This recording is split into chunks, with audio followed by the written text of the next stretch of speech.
Alors, nous avons vu ensemble les périodes d'un point mobile dans l'espace et comment étudier sa vitesse ainsi que son accélération.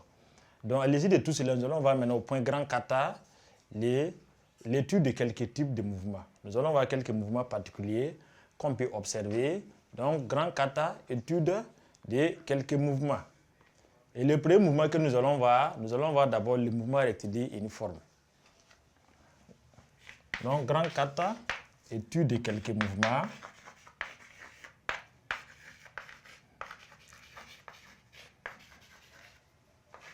Étude de quelques mouvements. Donc, petit 1, les mouvements rectilignes uniformes.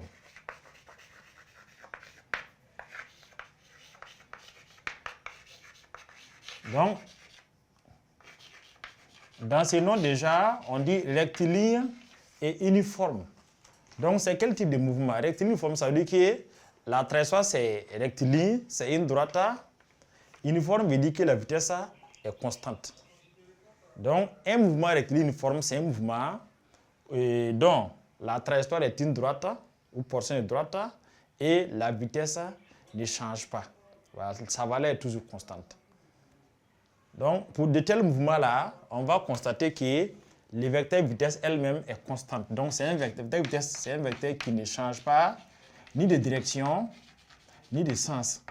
Donc, vecteur vitesse égale à vecteur constante. Alors, on va essayer de voir. Donc, si la valeur initiale de la vitesse était V0, c'est qu'à tout instant, le vecteur vitesse va rester V0, V0. Sa valeur est toujours constante. Donc, on va voir autre caractéristique. Qu'est-ce qu'on peut dire du vecteur accélération de ces mouvements-là alors?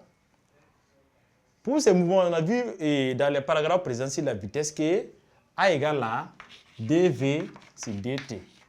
dv de la vitesse par rapport au temps. Alors qu'ici, on vient de dire que la vitesse est une constante. En mathématiques, on sait que la dérivée d'une constante est égale à 0. Voilà, donc son accélération vaut 0. Maintenant, pour avoir son vecteur position, qu'on va appeler vecteur OM, alors, le vecteur position OM est donné par vecteur et la valeur de la vitesse à l'instant initial, qui est vecteur V0, plus la position du mobile à l'instant initial. Bon, si nous sommes sur l'axe X, là, on va dire que c'est égal à... On va noter que l'axe X est égal à V0x fois t plus x0. Donc, pour un mouvement rectiligne uniforme, le vecteur position OM, c'est x égale à V0x fois t plus x0. x0, c'est la position initiale. V0, c'est la vitesse initiale qui est d'ailleurs constante. La vitesse est toujours constante et sa valeur est égale à la valeur initiale V0. Et l'accélération est nulle parce que A, ça fait dériver de la vitesse par rapport au temps. Donc, pour un mouvement rectiligne uniforme, voici les trois éléments à retenir. Vitesse égale à V0 toujours constante, accélération qui est nulle qui vaut 0 et le vecteur position qui est l'équation horaire qui est égale à V0 x fois t plus x0. On va prendre un exemple. Si on prend x, un mobile dont le mouvement est donné par x égale à 3t plus 5 comme exemple. On dit de montrer que l'équation de ce mouvement-là est un mouvement rectiligne uniforme. Qu'est-ce que vous devrez faire pour montrer que ça, c'est cette donnée que nous avons au tableau? L'équation horaire, c'est pour un mouvement rectiligne uniforme.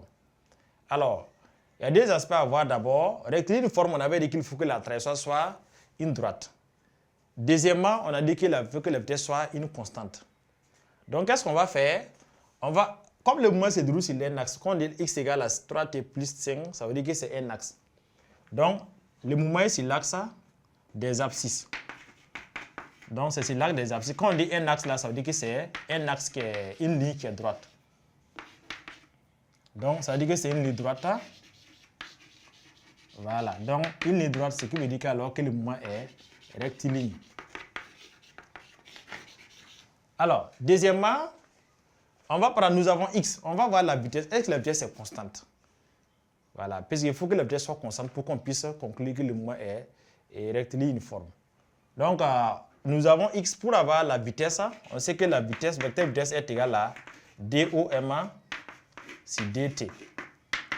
Et c'est le vecteur position OM qui est donné par x égale à 3t plus 5. Donc, tout ce que nous avons à faire, c'est dériver ce que nous avons ici.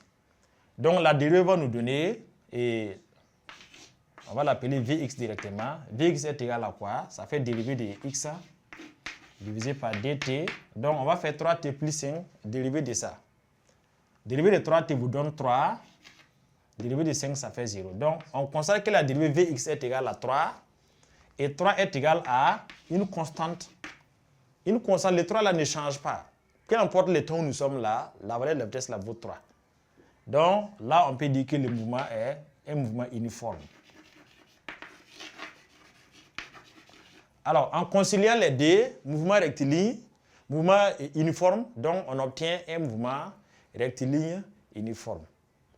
Donc, l'équation horaire qui est proposée, x égale à 3t plus 5 est évidemment un mouvement rectiligne uniforme.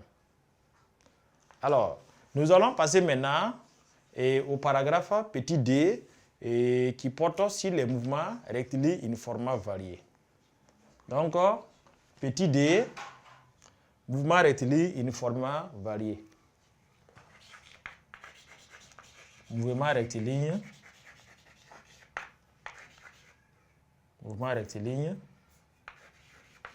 uniformément varié.